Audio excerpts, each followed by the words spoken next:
Welcome to East Coast Winemaking, the podcast that brings professional winemaking experience from popular wine regions on the East Coast of the United States to wherever you are. I'm your host, John Monier. I'm a Finger Lakes winemaker, and I'm excited to provide easy access to educational and entertaining interviews with other winemakers and industry professionals. In each episode, we'll cover the background and unique perspective of my guest on how they approach the craft of winemaking. I'm excited for the opportunity to learn from seasoned wine pros and hope these interviews can be informative to both colleagues in the industry as well as relative newcomers. Feel free to email questions or comments to eastcoastwinemaking@gmail.com and follow us at East Coast Winemaking on Instagram to be notified when new episodes come out. If you're interested in checking out my wine called John Albert, you can find info on that at johnalbertwine.com. In episode 2 of my suite of Finger Lakes winemakers, I interview Wes Andrew. He's the head winemaker at Atwater Vineyards, which is located on the east side of Seneca Lake in the Finger Lakes. Wes and I have been friends a long time, and he's a great guy. We had a great conversation with a lot of meat on the bone, I think. We talk about pet nats and native ferments and all sorts of things. So I hope you all enjoy the time I spent with Wes.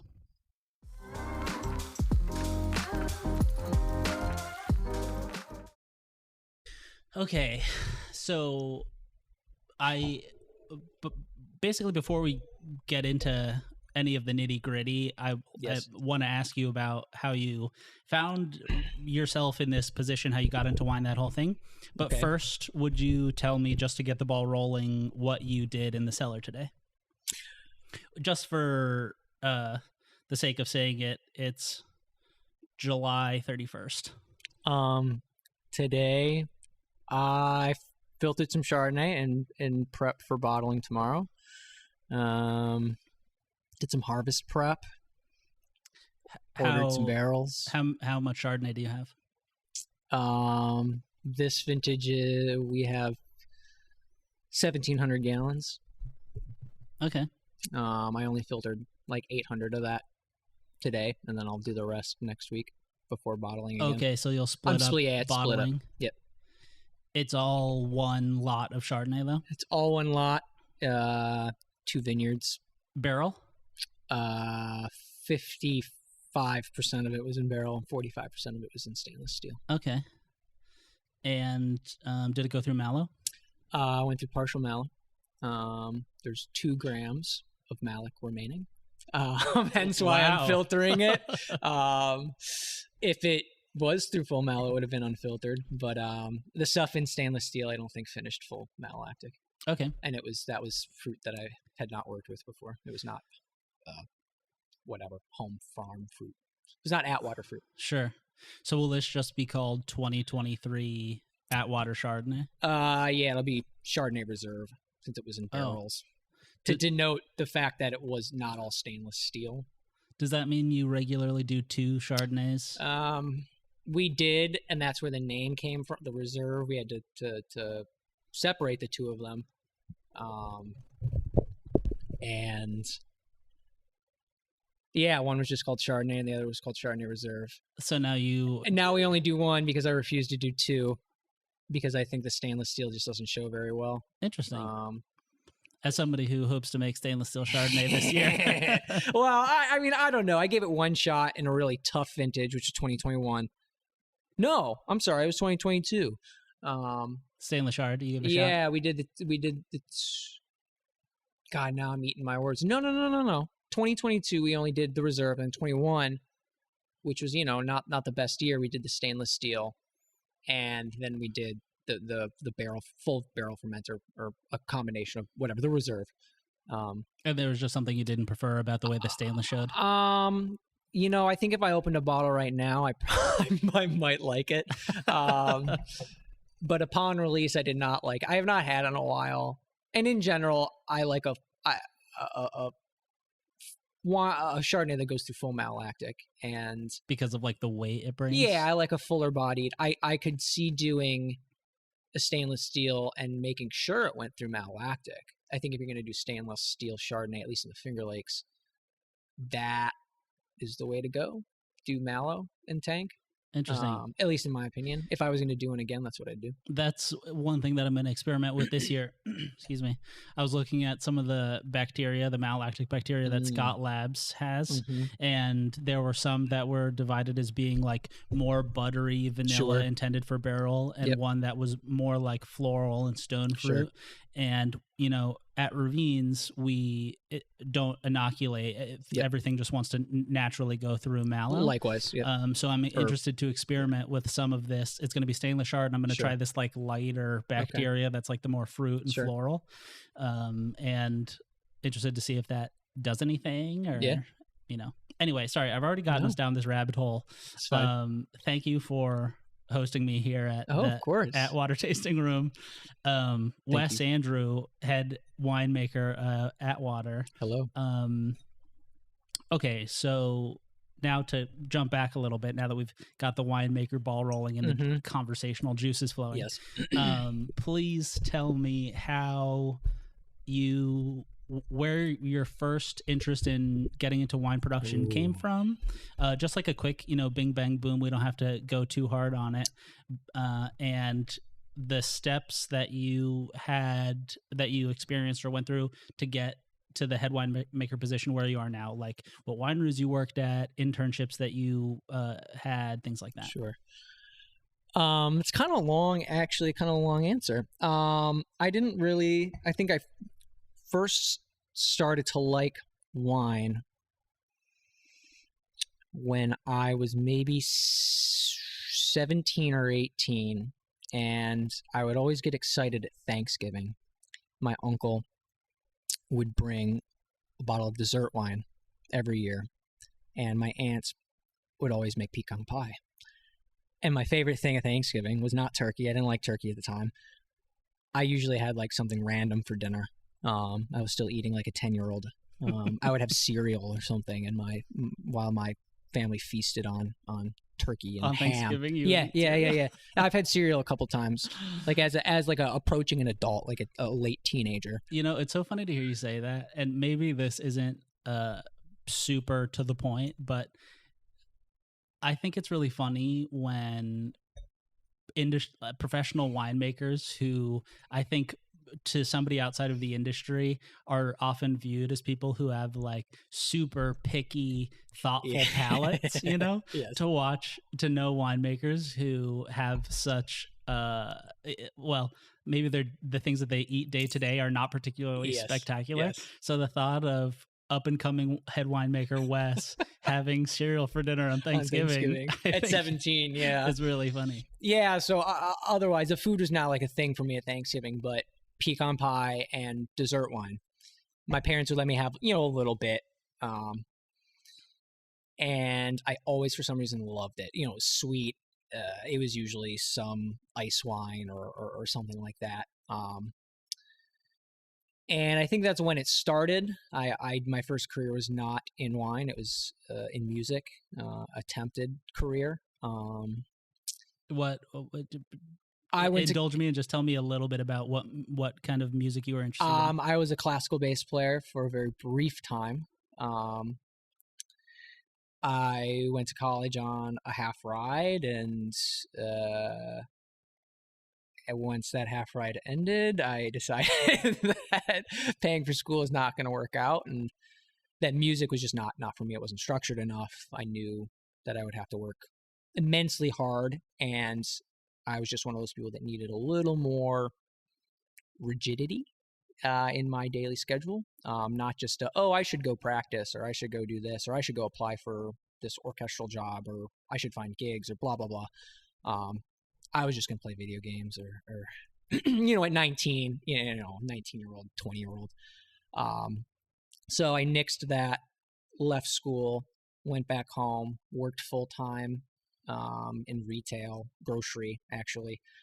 And I found myself in the wine aisle as I was stocking wine or something. And I started to take more interest in that. And also I should preface that my aunt and uncle own a winery in Southern Illinois. So not the winery that you currently work at. No. I should also mention Atwater Winery is located on the east side of Seneca Lake in the Finger Lakes. Yeah, so I'm originally from Chicagoland, and my uncle wrote the AVA, Shawnee Hills AVA, in the late '80s. I spent a lot of time with my aunt and uncle as a child. Spent summers, long terms of time there. And so I was often just frolicking in the vineyard or in the cellar or wherever. So I like to pretend that, maybe that had something to do with it. Anyways, working retail, I come out to this kind of neck of the woods, more Hudson area, for my cousin's wedding in 2016 or 17. And we stopped at maybe Millbrook or something like that in Hudson. And I kind of realized, there's wine out on the East Coast. And by this point I was 20. So I was drinking wine, with my parents, and I had been drinking, of course, in college. And $2 Chuck. Yeah, well, I was drinking gin. Yeah, and I wasn't really drinking wine Gallons at that point. of red wine. I was just drinking gin, and Bacardi 151 straight out of the bottle. But anyway, I started taking interest, and I as many, I think, ignorant wine consumers are, they don't know that America has a plethora of different wine regions outside of, California, outside of the things that you see in the grocery store, if you're outside New York State and you can, get wine at grocery stores. And I liked the East Coast, and it was not California. And at the time, I was just kind of a bit anti-California. All my friends were in California and blah, blah, blah. And I also, even as a young wine drinker, I did not like California style wines. I didn't like the oak. I didn't really like the 14%, the high alcohol. And so I tasted some East Coast wines. I thought, oh, wow, those are actually pretty good. I started to like cool climate reds a lot. And so I started looking for schools. Somewhat ironically, I was actually looking at Walla Walla Community College out in Washington, but then I found Finger Lakes Community College. They had a really good reputation. They were, associated with Cornell, or have a program kind of with Cornell. And I called up FLCC, and Gina Lee answered the phone. The kind of one of the coordinators, and we chatted, and I basically said, "Okay, I'm coming to school here in the fall, in August." And so before I did that, I worked a harvest or summer in Shawnee Hills in Southern Illinois. Not with my aunt and uncle, but at another winery called Blue Sky, and just doing vineyard grunt work. I did some very light cellar work, just to make sure that, that's what I wanted to do. And I liked it, and I continued on to FOCC, did that. And then that led me to Atwater. I got an internship. Part of the deal at FOCC is you do 2 internships. My summer internship was at Ravines, although you and I did not spend a lot of time together. It was in the vineyard. Lunches some days. I was in the vineyard, and then for whatever reason, I think there wasn't a cellar opportunity, or I had already had the Atwater. I had already had the Atwater internship. I got the vineyard one second, because Atwater didn't have a vineyard option for me for the summer. So I got that. I finished my internship, the summer internship at Ravines, and then did my internship at Atwater. Loved it. And then that ended. Finishing up school, and then COVID happened. But the funny thing is that before COVID happened in February, I got a call from Chris King, the vineyard manager at Atwater, and he offered me a job in the vineyard, and I said, okay. It's a job in the field that I kind of want to be, I want to be in. So I took the job whilst finishing up school at FLCC. Then COVID happened, which made school, online, but I still came to work every day, which was nice. So it was, I masked up and In the vineyard? in the vineyard, and we stayed 6 feet apart, and we did our pruning and all that. And I worked the vineyard, learned how to drive a tractor, or learned how to actually drive a tractor, and did vineyard work for 10 months, pretty much 9-10 months. And then the whole time I knew George Gnosis, the current co-owner, one of the co-owners, kind of general manager of Atwater. He was he was originally the assistant winemaker. He was at the time in 2020, he's more like the associate co-winemaker.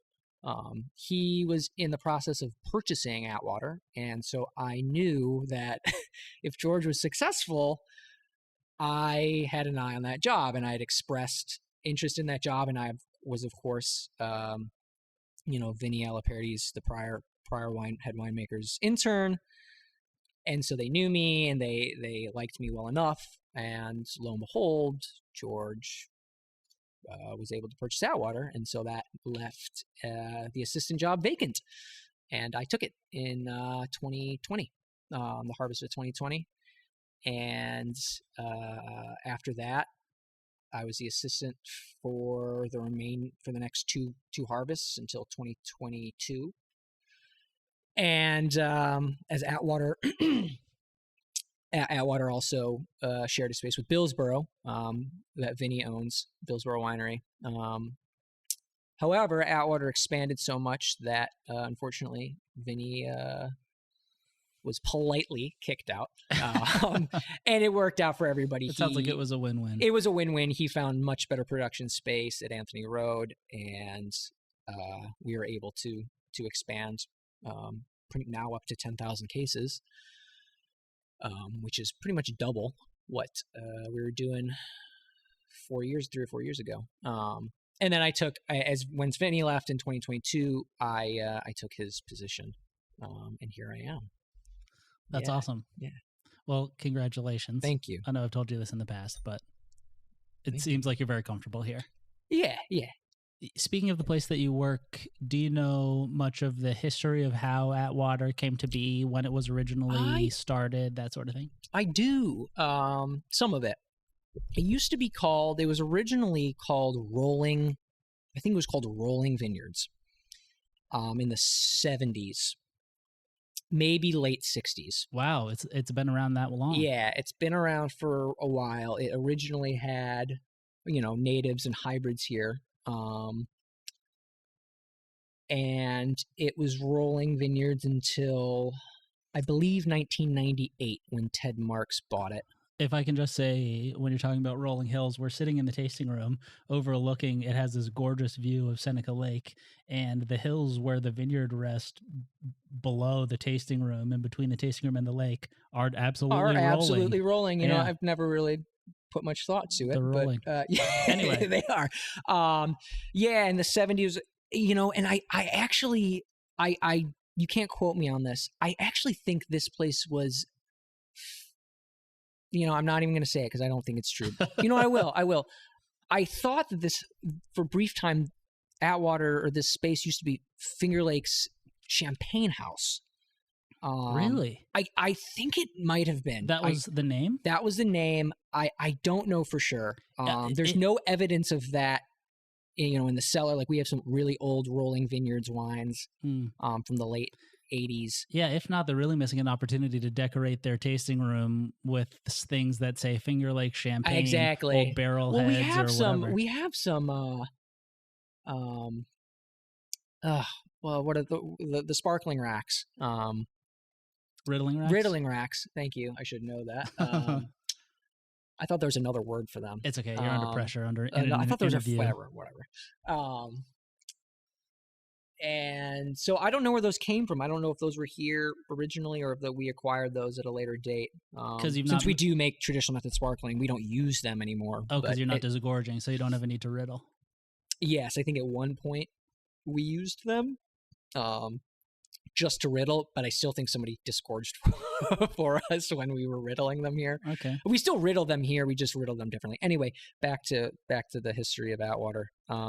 Rolling Hills, maybe Finger Lake Sparkling or Champagne House. Don't know about that. And then I know Ted Marks, the original owner, purchased the property, I think in 1998 or 99, because that's when Vinny started around that time, 99 or 2000. Wow. I didn't realize he had been here that long. Yeah, he had been here for 23, 22 years. It was here where he was honing his craft. It was. I mean, it was. He was. He had come from Weimer and Harvest with Herman. I'm not sure if we mentioned Vinny Alaperti is the head winemaker of a winery called Billsboro, Yes. Which the tasting room is located on the west side of Seneca Lake. And then the name comes from this. I don't know the whole story on. The name Atwater has nothing to do with us being by the water, or the town Atwater over on Cayuga Lake, or Atwater Brewing or anything like that. I believe it's an old family name. Of course, we're in Hector, so one of Ted's daughters married one of the Haslets. And I think his name was Phil Hazlitt. He was technically the first head winemaker here. Vinny was his assistant. I think it was like his grandmother's maiden name. I honestly don't know. But we've kept George and the other owner, Matt, kept the name. Well, now it's quite well known in the region as Atwater. Exactly. Yeah, they didn't want. So in 2020, George purchased Atwater with his business partner Matt Russo, and they decided to keep the name because people knew it, and why change it? It wasn't really affiliated with any family or anybody else. Right. So the name really had no. There was really no need to get rid of it unless they wanted to name it something else. Sure. Okay, so that brings us to current time. Yeah. Okay, so now if I can pick your brain some about the vineyard and the winemaking, Please. now that we've established where we are and how we got here, both personally and on Of the course. property which we sit. So we're looking at your estate vineyard, which is situated between the tasting room and the lake. Yes. Is everything that I can see here, all the vineyard, is that all of your estate vineyard, or is there some behind us, away from the lake? No, it's all. You can pretty much see all of it. How many acres do you know off the top of your head? So the farm is 80 acres. That includes, the land that we're sitting on, or where the tasting room is. And the farm, it's hard for me to tell because we have been planting so much. Yeah. I don't know if you can see from the window, but we just planted about 6 acres of Cab Franc on the south end of our farm. Oh, wow. I think we're shooting for 50. I think there's about 50 acres in total that can be planted. And I would say 40 of them are actually producing. And then 6 of them are young Cab Franc vines. And then the rest are either fallow or we just planted this year. And all of the grapes that you grow on your estate vineyard are going into Atwater wines. Are you doing any selling? Most of the time, no. This vintage we are selling. Maybe a particular variety? Of course, we have too much Riesling this year, and we will be selling some Chardonnay as well. Most likely. We got to wait until we get closer to harvest, but our harvest estimates are pretty high. We usually get, historically on the farm, or at least in the past, I'd say 6 to 8 years, we've been getting maybe 2.5 to 3 tons on average. Some blocks we're doing like 1.5 tons to the acre. This year we're doing an average of like 3.75. So I'll call it 4 tons. So we're getting 140 tons off of the farm, or estimated to. Does that worry you at all? I mean, do you know if they practice much shoot thinning and dropping fruit? I mean, is the prospect of having, I'm not sure what that is, 1.5 times the normal amount per acre worry you at all from a winemaking standpoint? I would say yes and no. We've been, the reason we were getting those low yields prior to 2019, basically prior to Chris King taking over the vineyard, the vineyard was pretty neglected. And so I think some of those numbers were just the leftover, just the vines kind of still being used to, I guess, being grown poorly. Sure. Just because it's an average maybe doesn't doesn't indicate what's appropriate for this site. Yes. And Chris is all about, I can't speak for him, but I worked with him for basically a harvest, and I work with him all the time, at harvest, but I worked under him and learned a lot about the vineyard from him, and he's all about balance. Some sites are going to produce less, some sites are going to produce a little more, but it's about what the vine can do healthily and what it can ripen and what it can't ripen. So we will shoot thin, usually in the centers, center of the vine, and we have not had the problem of too much crop. So crop thinning has not been a thing. I don't know if that will be going forward. I think this vintage will be a really good test to see whether or not 4 tons to the acre is good, produces quality fruit. Sure. But I think the vineyard is just a little tired, and so some years it's not always consistent. Sure, and of course. And not every, vineyards are always inconsistent, right. Or usually, at least out here. Some years you have a little more, some years a little less. So, but I know a lot of thought, he puts a lot of thought into this, into the vineyard. We transitioned the trellis system over to Scott Henry. Really? It's like, yeah. So some of the numbers we're seeing are the vines kind of acclimating to that system. Before, like, the Chardonnay was high wire,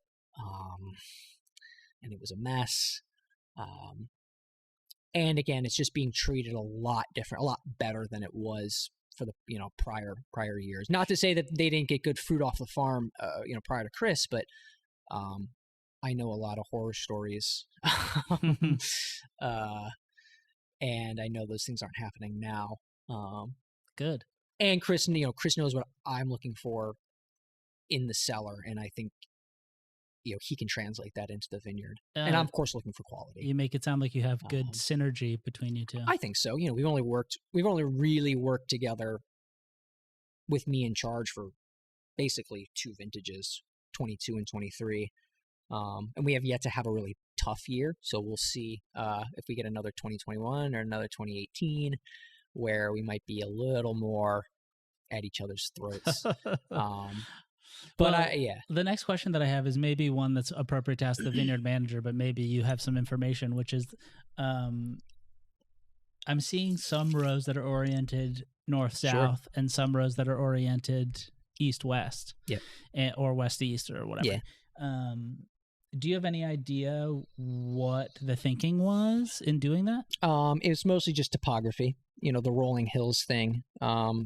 I think you can kind of see the east-west rows are all on the hills. Yeah. And I think it was just... Is that because east-west allows for more drainage? I think it was just a going up and a going down. I just think, if it's muddy out and you're going down the hill. Oh, you mean I think it was a logistical, or you're going to have really short rows. You're going to have a lot of really short rows. I mean, some of those rows are short, but I feel like you'd have even shorter ones. Sure, that makes sense. I imagine that was the thought process. And on those hills, yeah, you could, if your north drainage is going to be a little different. With those east-west rows, especially because the slope is on the north and south end as opposed to the east and west end, like where the north-south rows are. Mm-hmm. That's kind of a mouthful, but yeah, that would be my guess. That's usually what I tell. That's usually what I tell people. That's great. I'm happy with that. Because the slope from this where the window we're sitting at doesn't look that bad, but when you're down in a tractor in there, you are really leaning to one side or the other. And I have been in one of those tractors, kind kind of clenching as I slide into the next row. So if that was faced the other north-south, you'd be just sliding down the row. Of course, that makes sense. Okay, that's especially great. at harvest or something like that. So now to your specialty, I'd like to ask you some of the things about the wines and what you're doing in the cellar. Yeah. The first question, maybe we just started us off by hitting me with a smattering of the wines that you have in the Atwater portfolio. Wow. We have a lot. I'm interested to ask you some specific questions. We don't necessarily need to know absolute process on every wine. But why don't you just hit us with like your top, the ones that everybody would know or the ones that you're most happy with. Give us a bit of a list. Pet Nats to start. We make 2 Pet Nats currently. We have a Diamond Zweigelt. Pet Nat? Yes, very untraditional blend.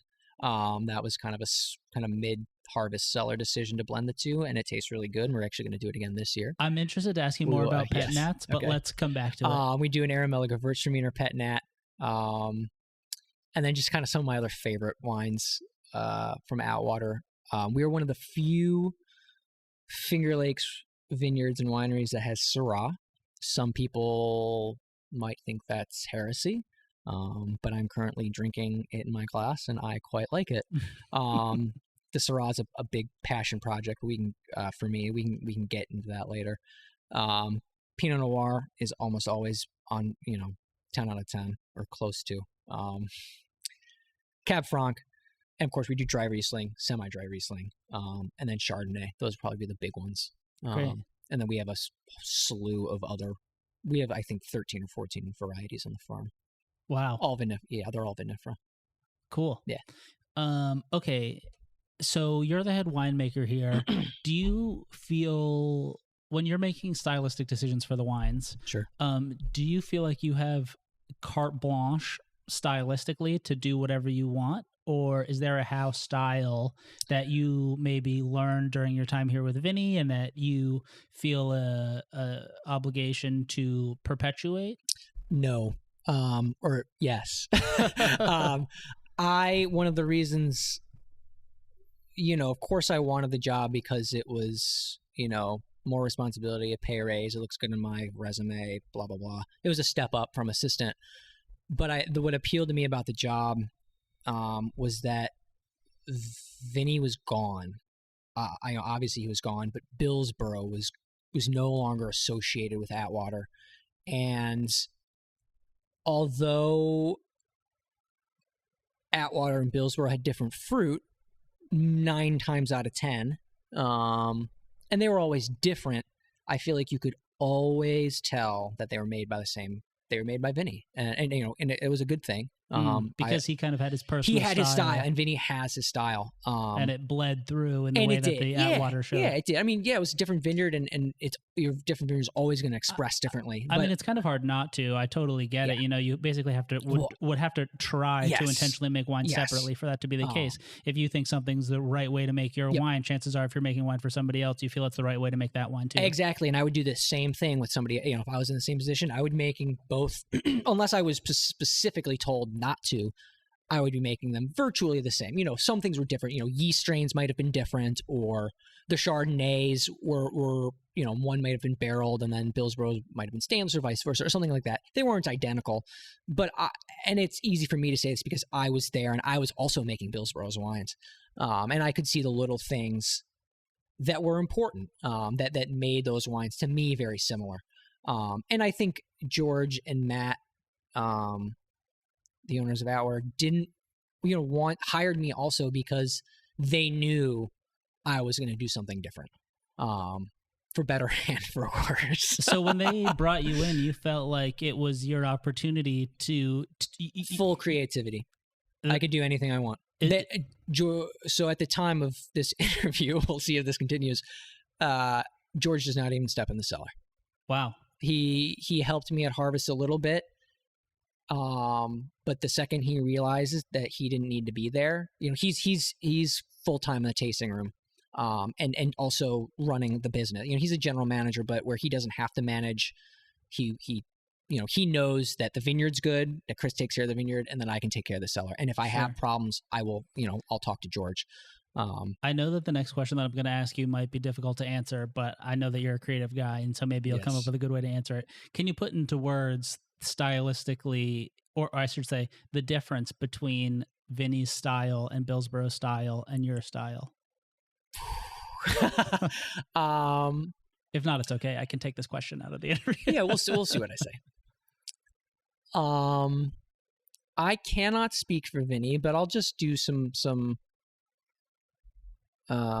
even if it's like quick from the perspective of somebody who would taste your wines and his wine side by side. I definitely extract more than Vinny does in terms of reds. In terms of red wines, definitely extract more than Vinny does. Almost to two opposites of the spectrum.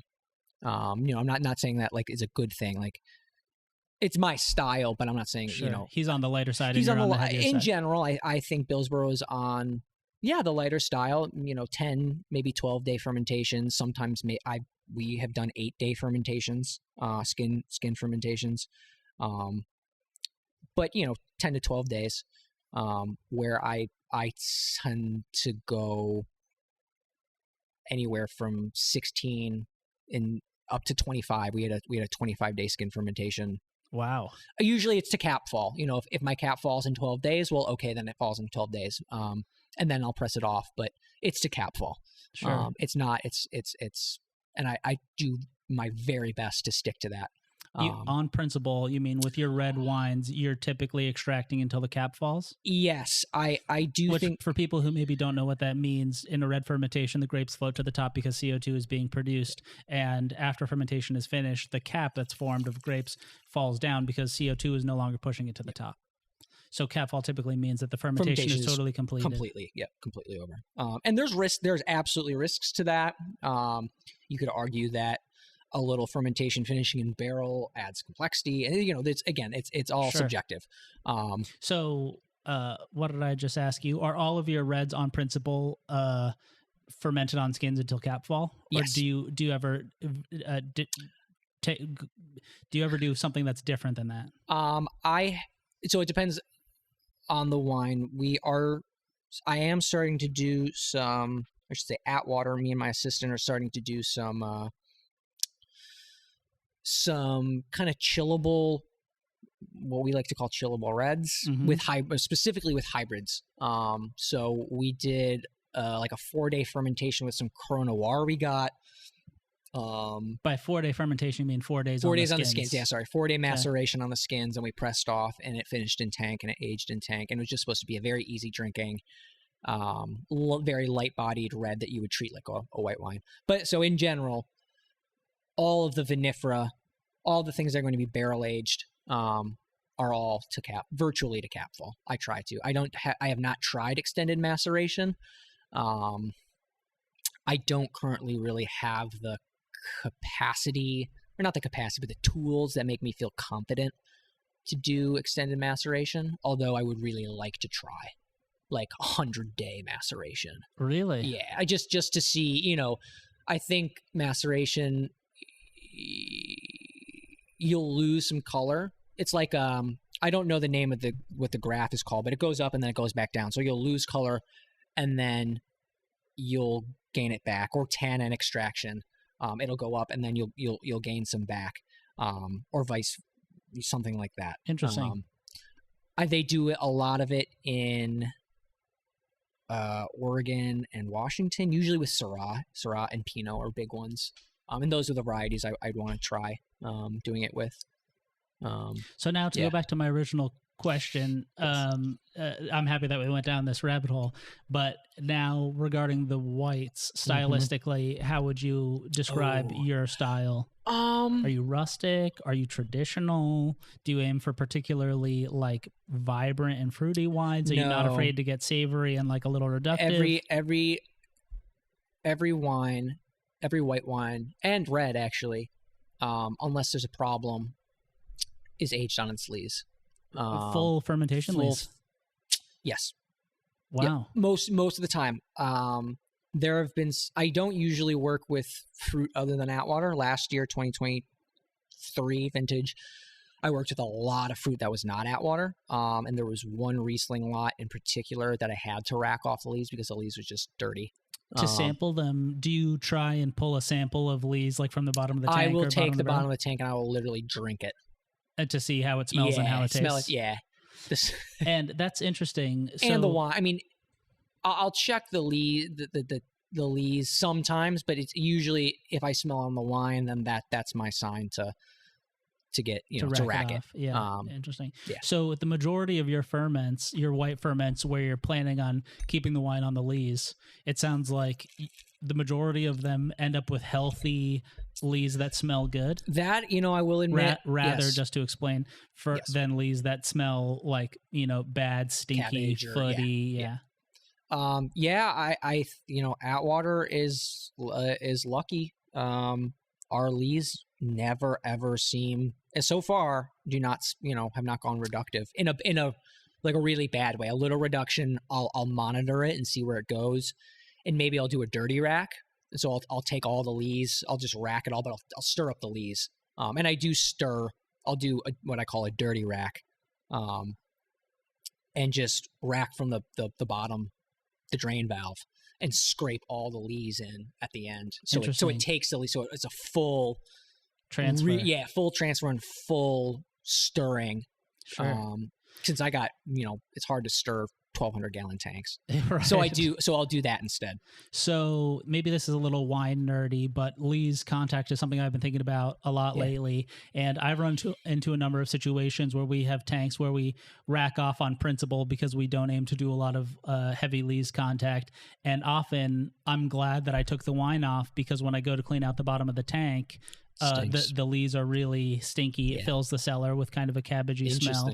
And I'm wondering if you have any personal opinion on how to keep lees healthy. I mean, let me give you an example. Something that I've wondered if it has to do something with the amount of nitrogen in the ferment, and if the yeast while they're fermenting are happy, if the lees are more likely to be happy, that sort of thing. I mean, do you have, since you're somebody who so successfully has healthy lees, I'm just interested to know if you have any experience that might speak to that. I won't lie. This is something I've taken for granted, and I have not asked questions because it's not broken. And I'm grateful for it. This is like prior to me taking over as head winemaker, we did not do a lot of lees aging, except if they were in barrels. And if they were in barrels, they were stirred relatively frequently. I think that helps.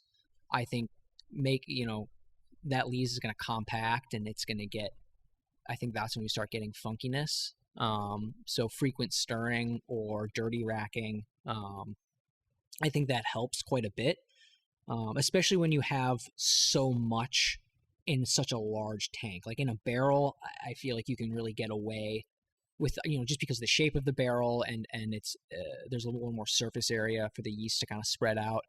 Whereas in a tank, it's cylindrical, and it's just, that stuff is just sitting on each other. And the weight of the wine is pushing it down. I feel like maybe that is where it comes from. Has more opportunity to get funky. But I will say, I think it's also really important that your nitrogen is a big thing. Yan. I think your fermentation, how your fermentation goes, is also important. Making sure you're feeding your yeast and making sure they're happy, and the fermentation goes smoothly. Because I think the one fermentation where the lees went bad on me last year, I can already tell you that the fruit was not good fruit. You mean when it came into the winery, it was maybe a little I know rotten. It was not grown with much thought. And I know the fermentation was fine.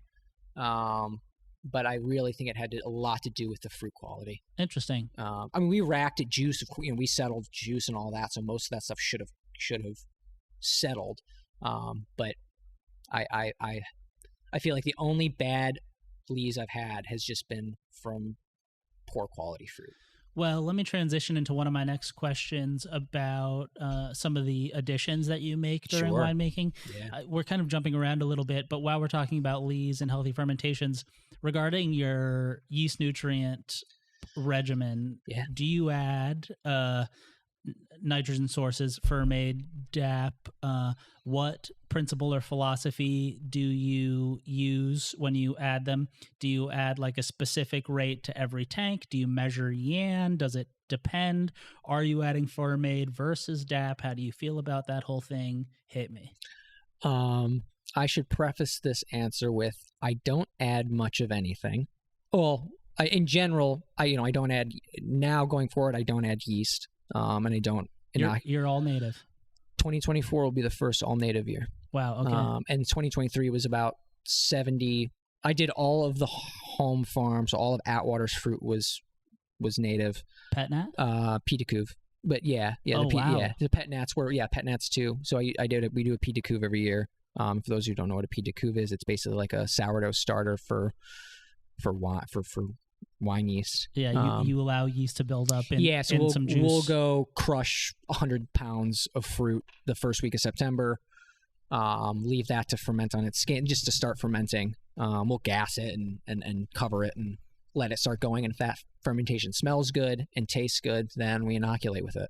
It's a safer way of inoculating with native yeast than just putting juice in a tank and hoping for the best. Yes, I do. I kind of did decide that just leaving it was just not something I want. They're not a risk I want to take, mostly because yes, it's my wine in a way, but I don't own it, and I have to make a good product. And so I do have to take some of my mantra, some of my beliefs kind of out of the equation sometimes. Well, and I'm happy with the Pied de Couve. It for me, I have no problems with it. If that's the difference between you just letting a wine tank go on its own versus making a Pied de Couve, it's not a very big sacrifice. It really You're is still not. maintaining your philosophy and just for the most part, debatably more thoughtful way. So anyway, back to the fermade. Yeah.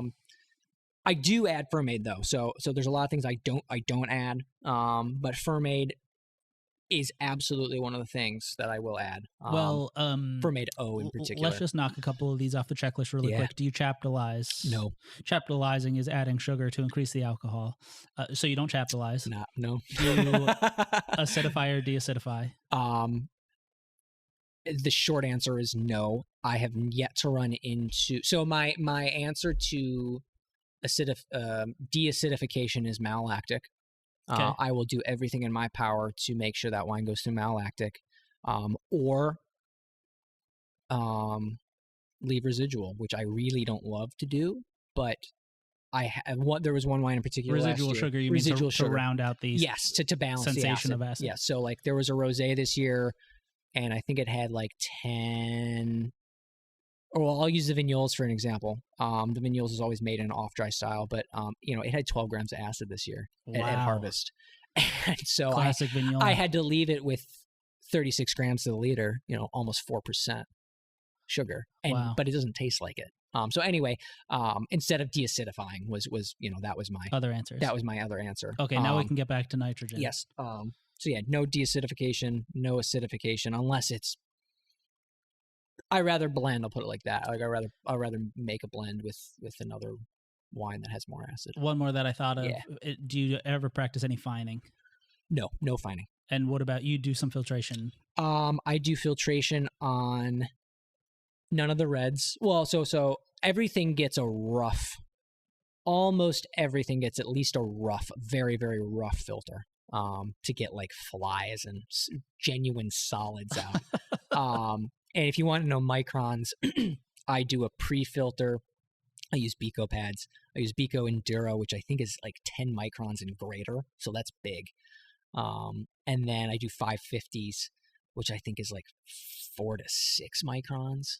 And I really feel like that just cleans up a wine. If I had 8 or 9 extra months, if I could keep multiple vintages in tanks, I would just let everything settle for a long time. But in reality, I don't. I can't do that. Interesting. So I'm sorry I keep taking us down these rabbit holes.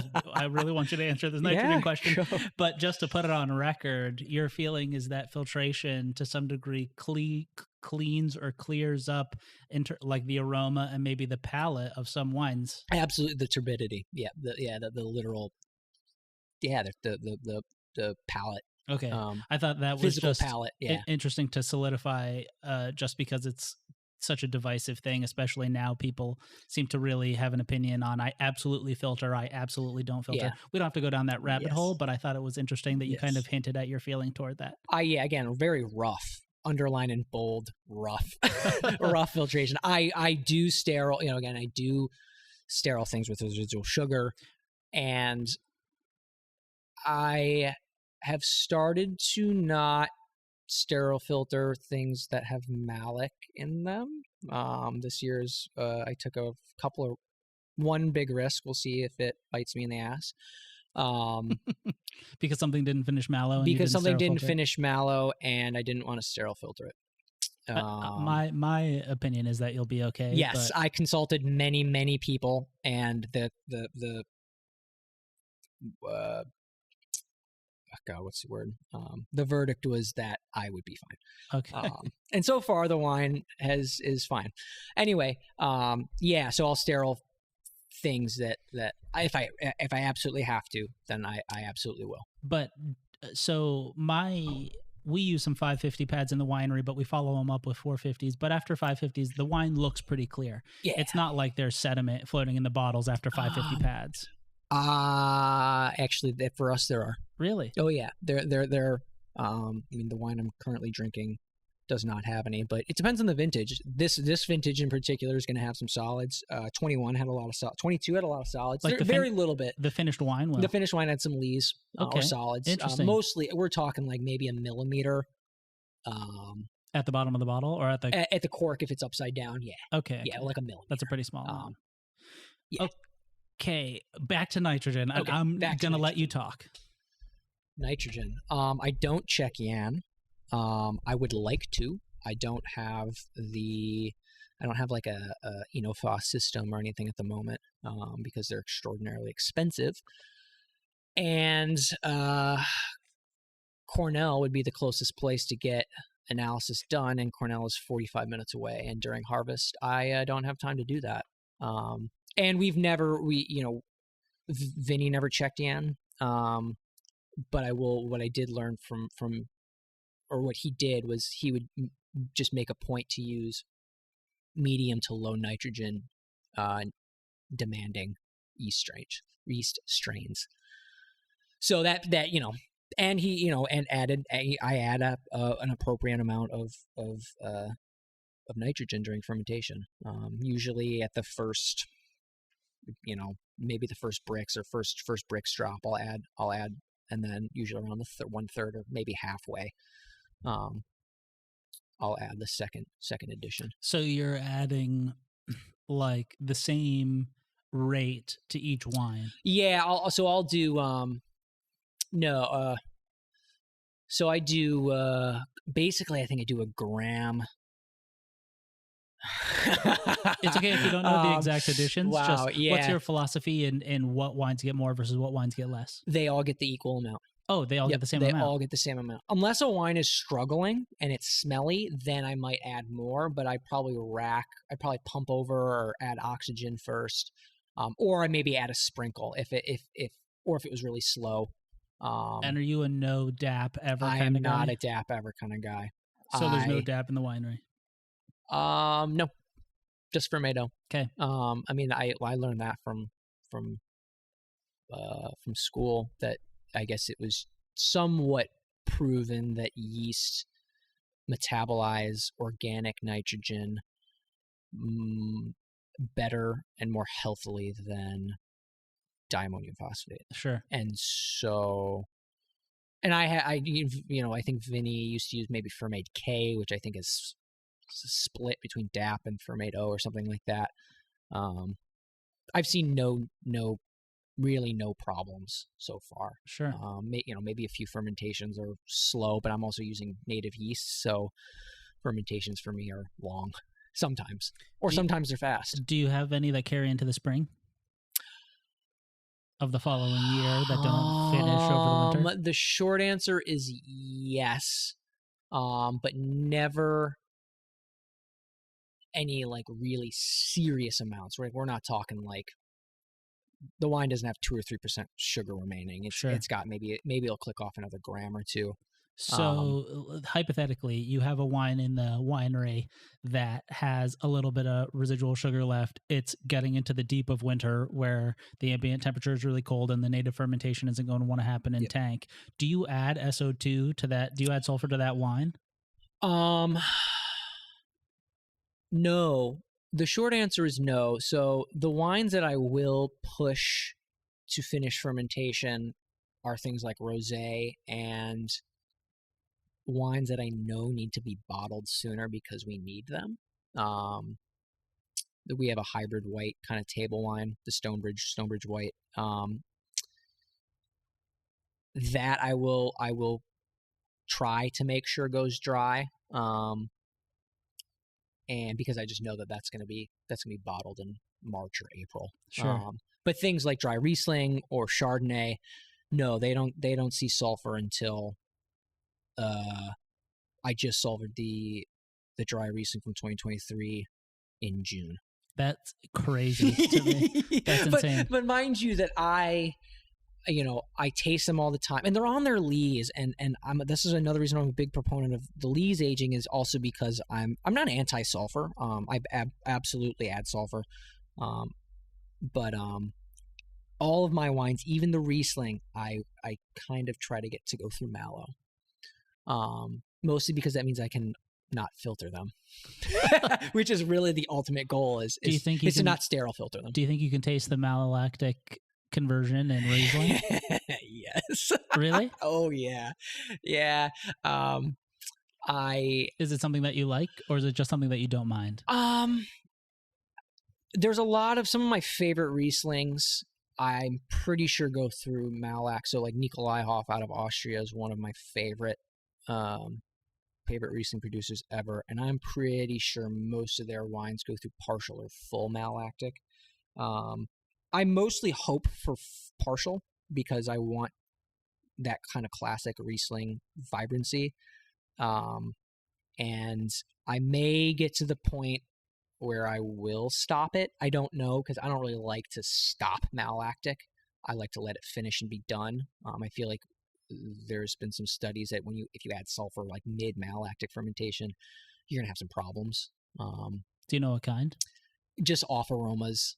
Really? And flavors. I could be wrong about that, but I feel like if malolactic starts and it's rolling and it's doing well, you don't want to stop it. Do you run paper chromatography in the wine cellar, which is the test to see how far your wines are through malolactic conversion? I hate to admit this. No, I don't do anything. Right. Well, so I run.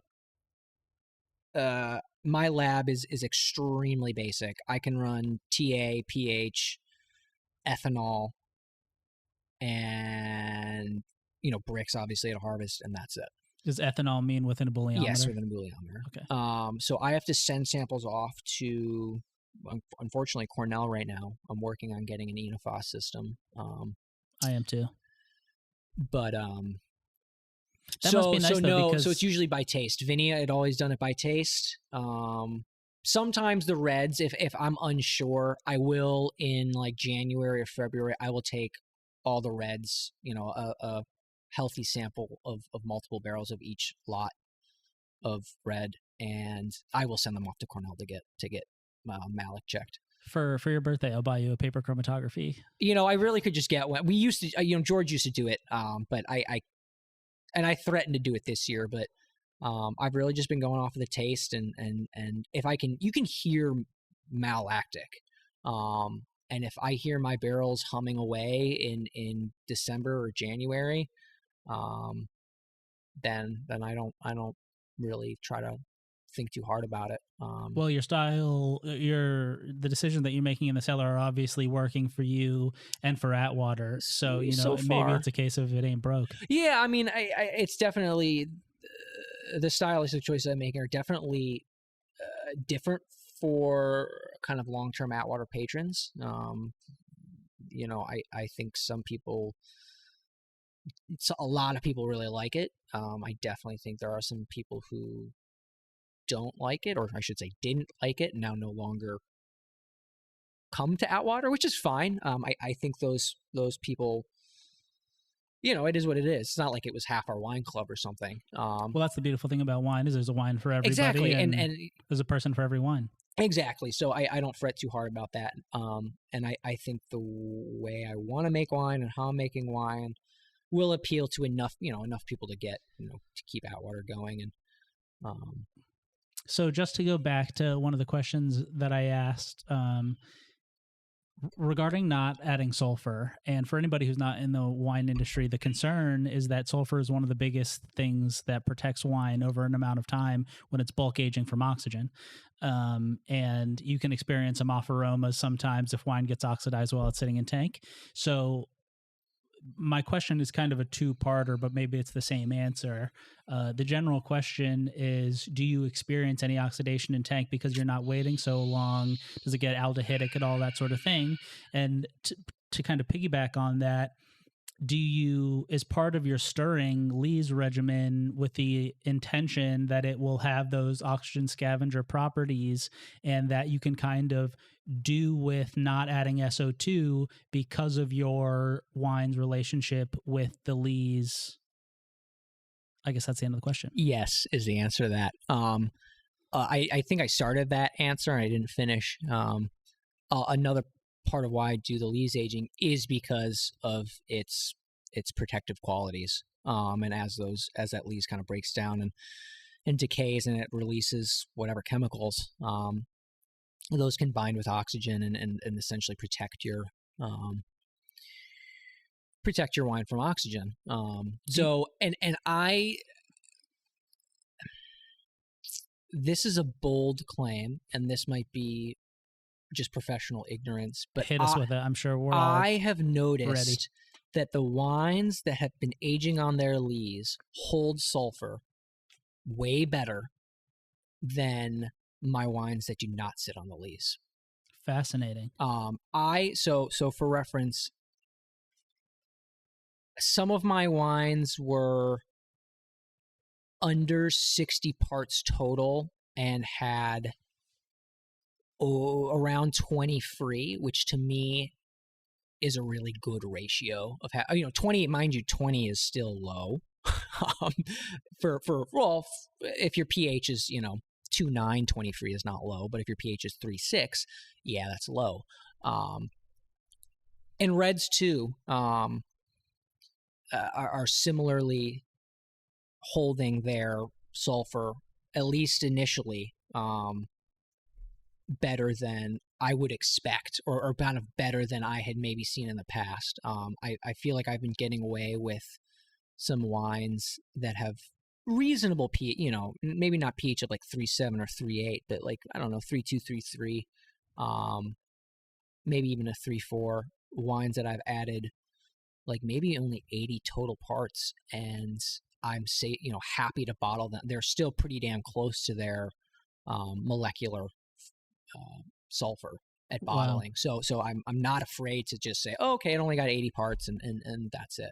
Because of course I'm trained to meet molecular, and I still do very much take into account the current free SO2. I will get testing done a day or two before bottling, just check my sulfur.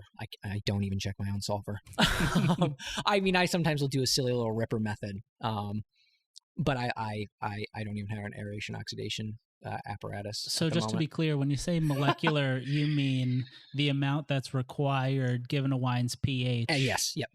To make it stable. Yes.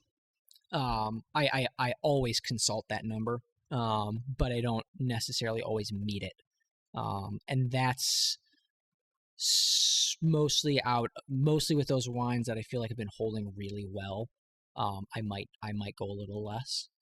And if the wine's going to be released soon, then I don't want to add. You're sulfur. Less concerned about it. Yeah. So now the flip side of the same coin regarding your relationship with native fermentations, are you adding SO2 on the press pad, and if so, how much? Which matters because the tendency for native fermentations, they're typically a little bit more delicate. Yes. And people who are inoculating all their wines with freeze-dried yeast often can get away with adding Like more 60 SO2. or 70. Yeah. So The short answer is no. You don't add SO2 on the press pad? I might add... The short answer is yes and no. I add a very little amount. Maybe I'll add 10 parts.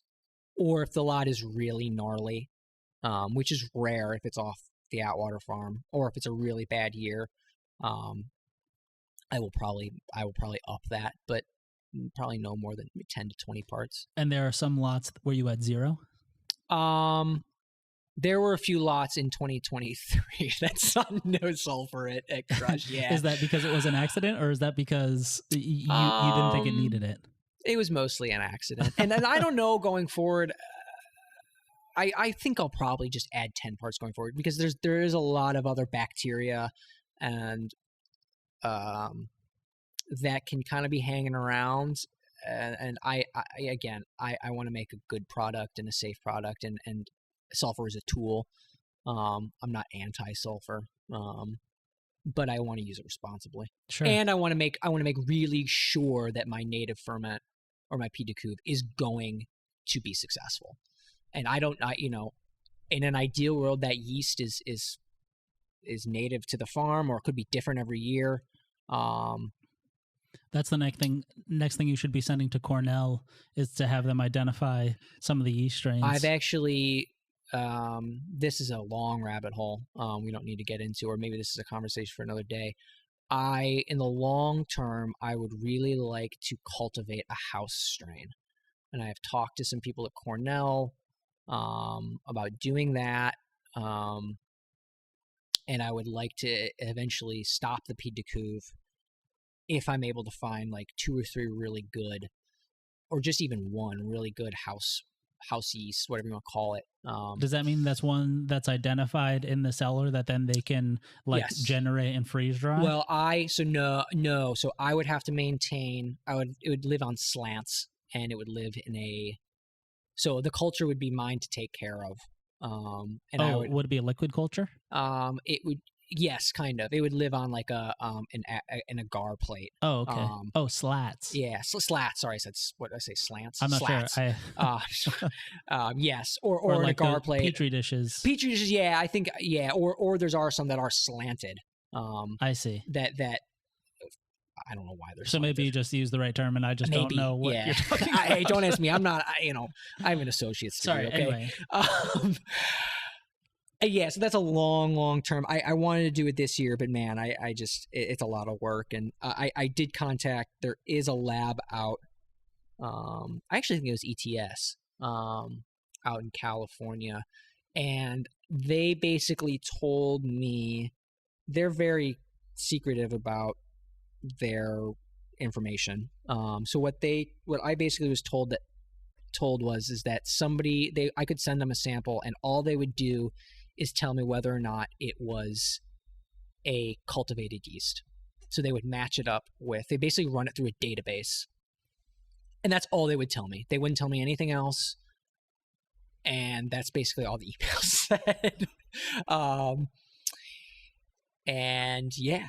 Interesting. Well, I would love to, as you go down this rabbit hole, if this is something that ever happens, I'm trying to get. I would love to get I'm trying to get a grad student or a PhD student at Cornell to help me with that. There was somebody doing it a couple years ago, and I have not. I think her name's Glycine. I have not reached out to her, and it will probably be at least another 6 to 8 months before I do, or if I do.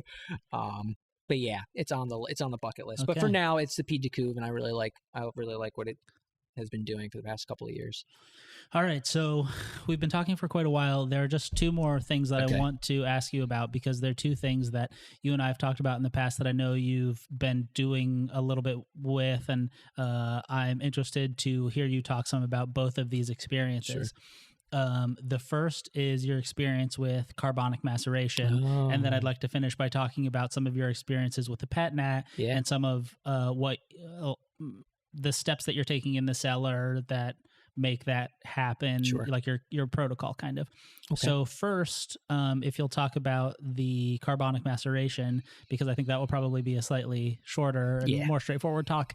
You were talking earlier about a hybrid red wine that only spent 4 days on skins to make a light-bodied wine. Yep. Is that the wine that saw carbonic maceration? I can't remember. No. Okay, so then just totally skip what I said and tell me, please, if you would, the wine that saw the carbonic maceration, how you did it, and what your experience was like. It was successful, but is the short answer to that. But so maybe we should start by kind of defining what it is. Hit me with it in your terms. There's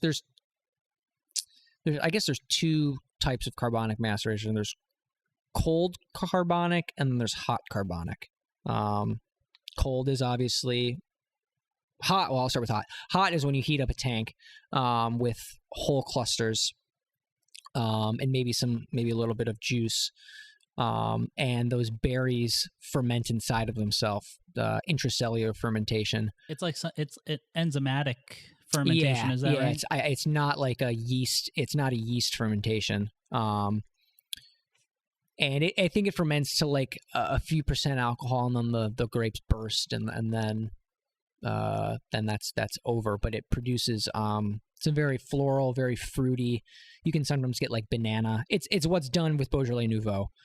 So after those berries, they go through that enzymatic fermentation, and then they burst, and then a normal yeast-driven fermentation takes over. Is that right? Yes. And then the cold carbonic is the same thing. It's just not heated up. So that's what we did. You did cold. We did cold. Because we didn't have the capacity to do hot, and that just seems like a lot of work. One of the important factors is that it's surrounded by inert gas. Is that right? Yes. So it's often done in a tank that's been like sparged with gas. Yeah. So sometimes you have to get clever. Well, yes, we had to get clever. So we did it in an open top bin. So the process went like this. We had whole cluster fruit. It was Syrah and this silly little grape that accidentally got planted on our farm called El Bio Mayor. That's a whole nother story. So anyway, we put those whole cluster in the bottom of a 1-ton fermenter bin. I mashed up a little bit just to get some juice flowing. And then I added maybe a gallon or two of Pied de Cuve, skins and everything. And then we covered it with a tarp.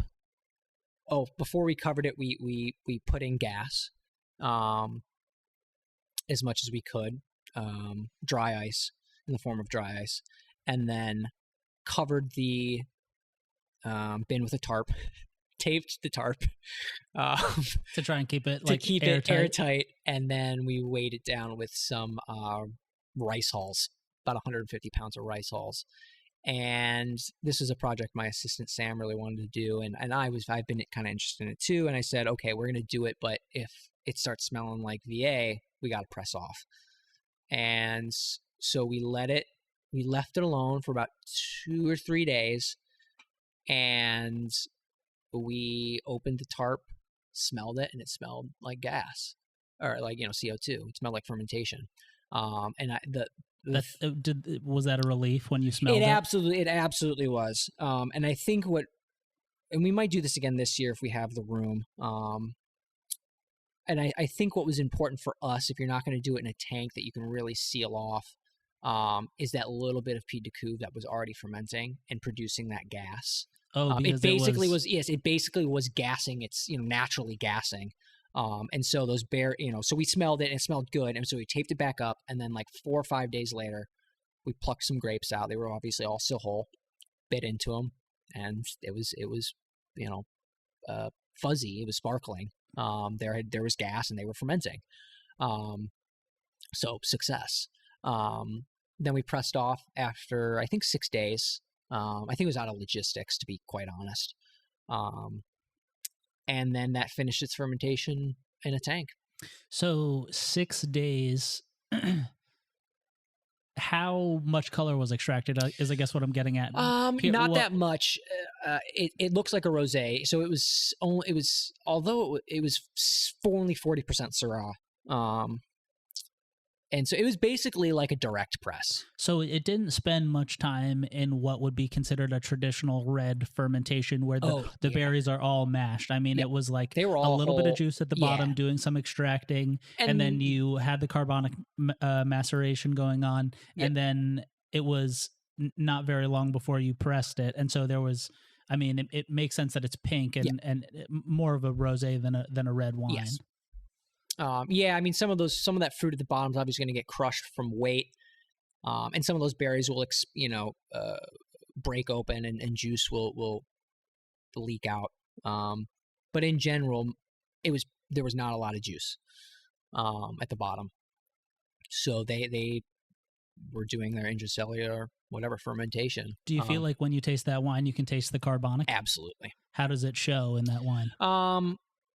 I think if we were going to do this again, we would have bottled it sooner to really capture those esters or whatever they are, those aromas. But it just comes off as, I mean, there's a floral element to it. It's very kind of, I guess, on the tropical side of things. It's just kind of very bright and fruity, and like not in the way that you would get from like a a normal rosé or white wine. There's this, it's almost spritzy, if spritziness was a smell. Like I don't know if that makes sense. It really makes me want to try it. So what ended up happening with that wine is, and why you won't have it, is because it developed some mouse. While it was bulk aging? I think it must have happened. I blame we don't know when it happened, but after it was aging, we picked it. My assistant Sam picked it up. He's pretty sensitive to mouse, and at some point I started to pick it up, and I'm not as sensitive, so it was pretty bad. And so we actually ended up making that into vermouth. Interesting. Yeah, the mouse went away. We added sulfur, and we racked and added sulfur, and the mouse is actually virtually gone. I mean, it's there a little bit, but I've had a lot of people taste it and they don't pick it up. There's so much else going on. Yeah, there's enough going on. I mean, it's there if you're really, really sensitive, but I will say it's really interesting to hear you say that it got mousy, because I've only really experienced carbonic maceration one time, and it was in a really small project that one of my interns did last year, some Pinot Gris, and he put it in a small tank, and we kept smelling the headspace of the tank because we didn't trust the gas. And so he was regassing it every day. So we would stick our noses in it. And it started to smell really strange. And this intern was had some culinary experience. Yeah. And to his nose, the aroma that was being produced from this tank smelled like the lactic fermentation. I can't remember the exact word that happens in like kimchi. You know, lactic acid bacteria. Lactoferment or lactobacillus. Yeah. And I read in a wine science book that if lactobacillus bacteria is allowed to thrive, it can produce mousiness. Interesting. And so to hear you say that, it makes me wonder. I mean, for all I know, I'm totally off track. Yeah. But it's gonna follow me into other conversations that I have about carbonic maceration. If it's an opportunity potentially for lactic acid bacteria to thrive. But why would there be much lactic acid? Well, let's not go into it. Yeah, we don't need to get into that. Okay, so now let's talk about your experience with pet nats.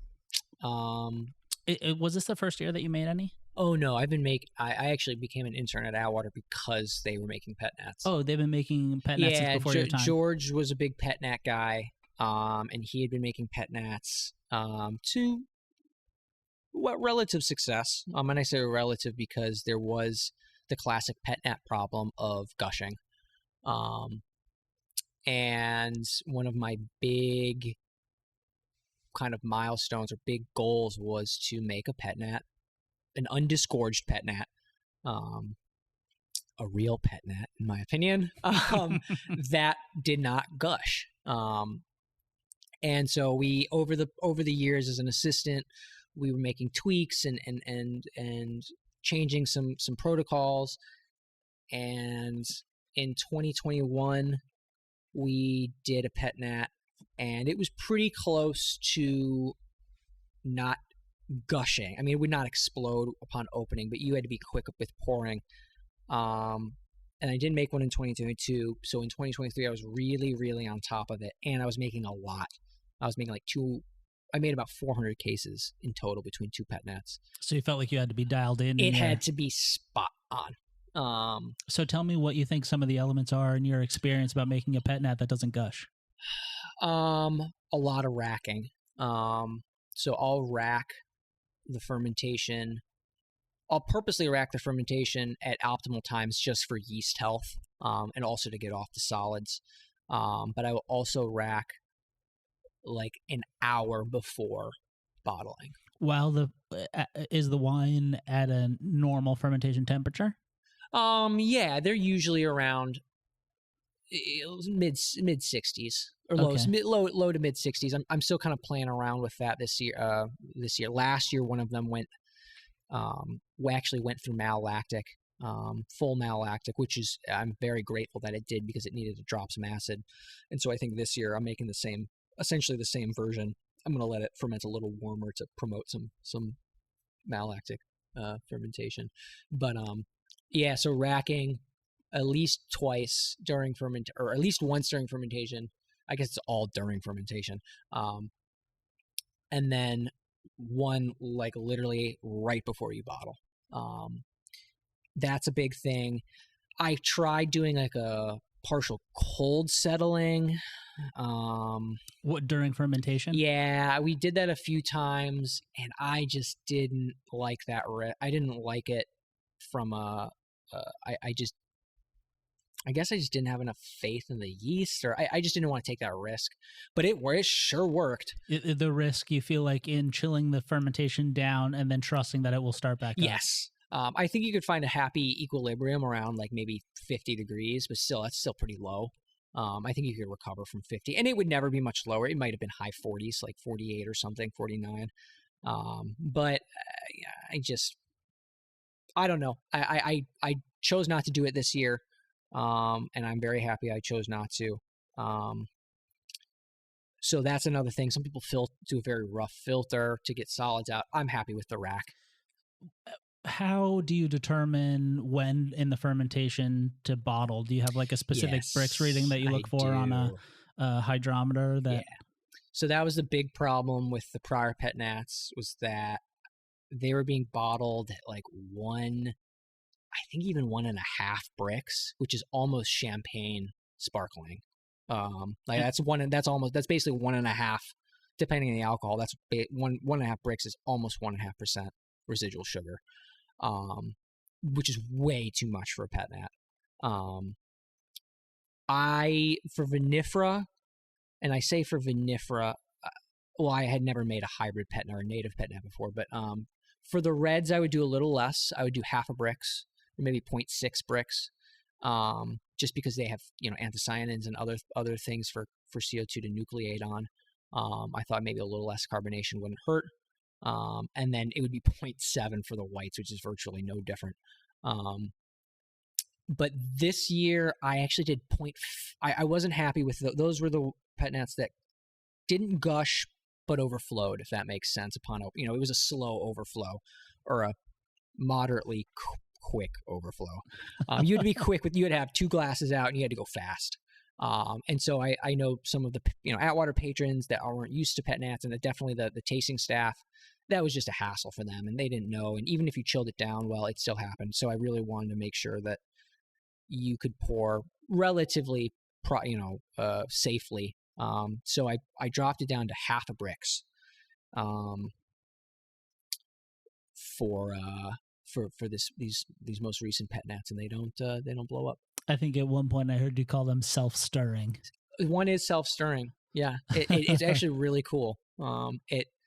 I've never had one do it before, but I guess it is I imagine it's nucleating on all of the solids, but it's doing it in such a tame level that it's like lifting the solids up into the bottle. Interesting. It's kind of sick to watch.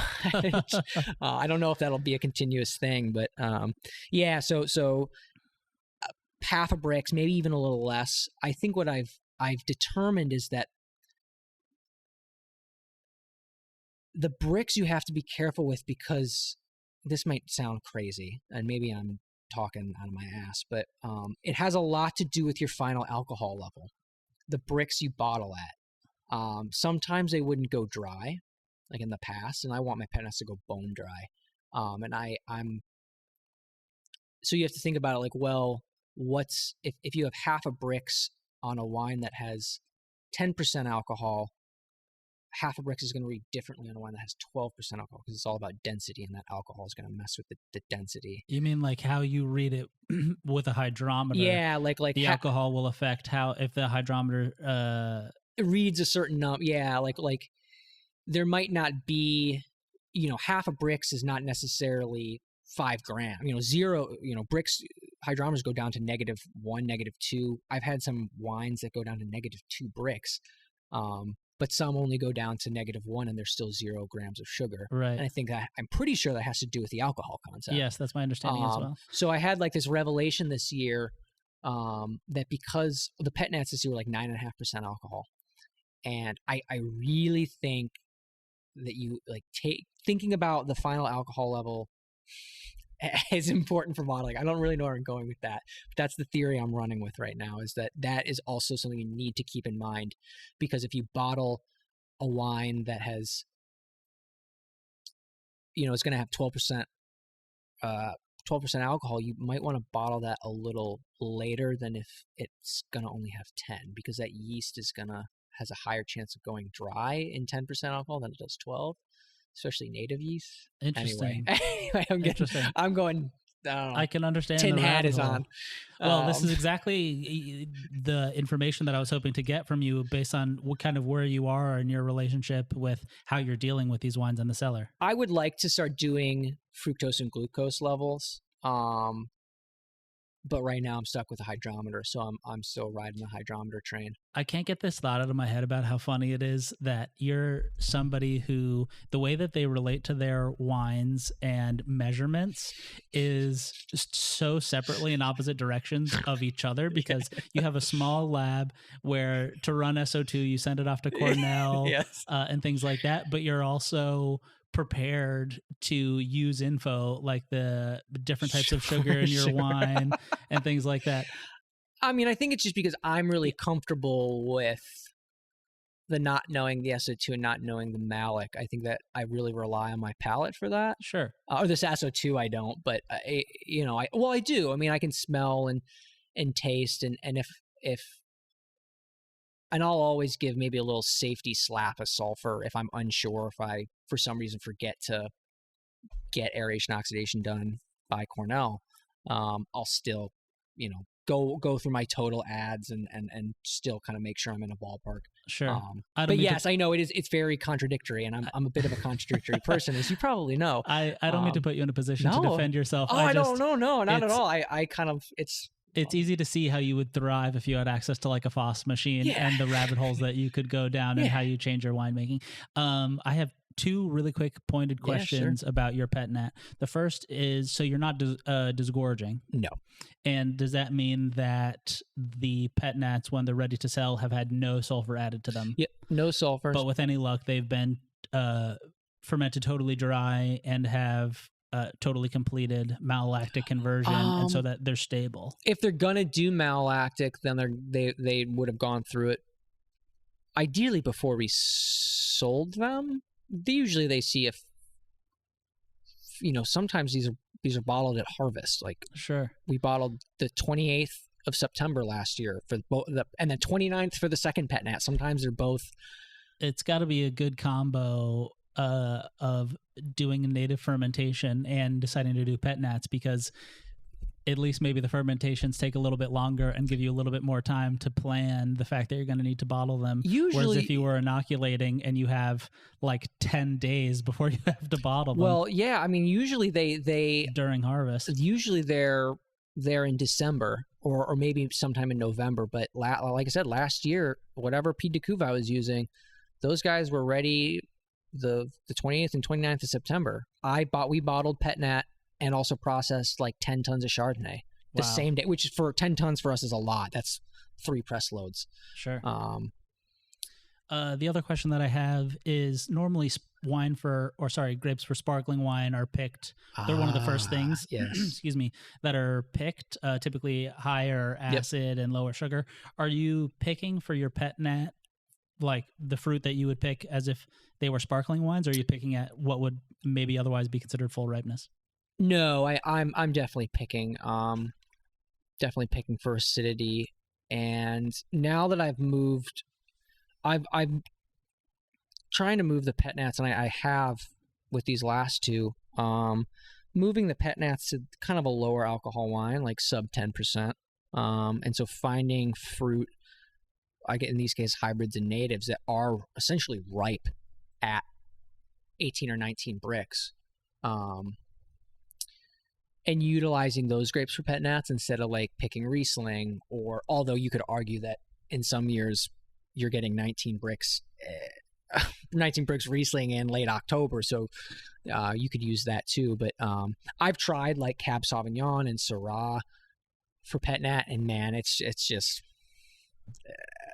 they were good, but you gotta worry about the acidity, but you also have to worry about the final alcohol, so you don't want too much bricks, and maybe greenness in the Cabernet. And greenness in the Cab Sauv or something like that. So I'm really trying to find grapes that just lend themselves more to pet nats, and those happen to be natives, hybrids, with the exception of the Zweigelt with the diamond. I use that simply because it tends to ripen at like 18.5, 19 bricks, maybe even lower than that, and it falls apart, at least on our farm. And so I've just delegated it to sparkling or rosé. So That's great. Yeah. So I definitely treat it like I essentially treat it like traditional method. I mean, I'm watching acid, and if the acid's just way too high, I basically pray for mallow. But that's the nice thing about those hybrids, like Aramella, is that it had 10.5 grams of acid at harvest, but also its pH was like 3.3, so it's prime malolactic. It's going to go through mallow, so that acid is going to drop. And then or I'll blend in Gewürztraminer or something like that, which is what I did last year. Interesting. Which has lower acid to begin with, to balance it out. Well, just to cap off this interview, something less wine related. I know that you already ate dinner tonight, but give me on an average night, if you're eating dinner, what you have to drink with it. Do you drink water with your dinner? Do you drink beer? Do you make a cocktail? Do you drink Atwater wine? I actually don't drink. This is going to sound silly. I don't drink as much as I should. I mean, I drink plenty, but I don't, I don't have a glass of wine with dinner every night. That's why I put water as the first option. Yeah, I drink a lot of water, and that's mostly, because I will get carried away. I will have half a bottle of wine on a Tuesday. Well, it's impossible if you're by yourself to open a bottle of wine and just be like, I'll just have one. Yeah, I'm not, my willpower is spent on other things during the day. And when I get home and it hits 5 o'clock, I want something to drink. And, but I leave that for usually Fridays, Saturdays, and Sundays. However, if I am drinking something, it'd be wine, or if I'm feeling naughty, I'll have a sidecar cocktail. Ooh. I usually reserve those for holidays only, because I'll have like 2 or 3 and get drunk. What's in a sidecar? I don't know how to make one. I usually use bourbon. I don't know if the original recipe calls for bourbon. I think any brown, bourbon, any whiskey. It's whiskey, Cointreau, and lemon. That sounds delicious. And that's it.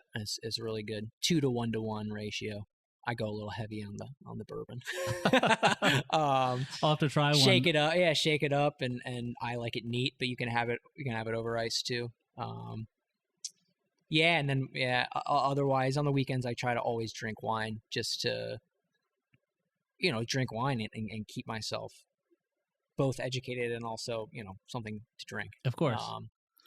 Yeah. All right. Well, thank you so much. It looks like we better wrap up, because there's like some wicked wind blowing. It feels like we're going to get blown out of here, and it's getting a little dark. But thank you so much for taking the time to chat with me. This was a lot of fun. You're welcome. It's always educational to have these conversations. So thank you, Wes Andrew from Atwater. Very welcome.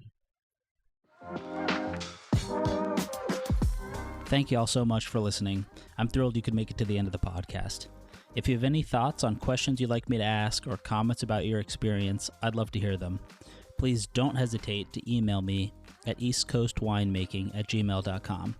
Until next time, I hope you all have a wonderful day.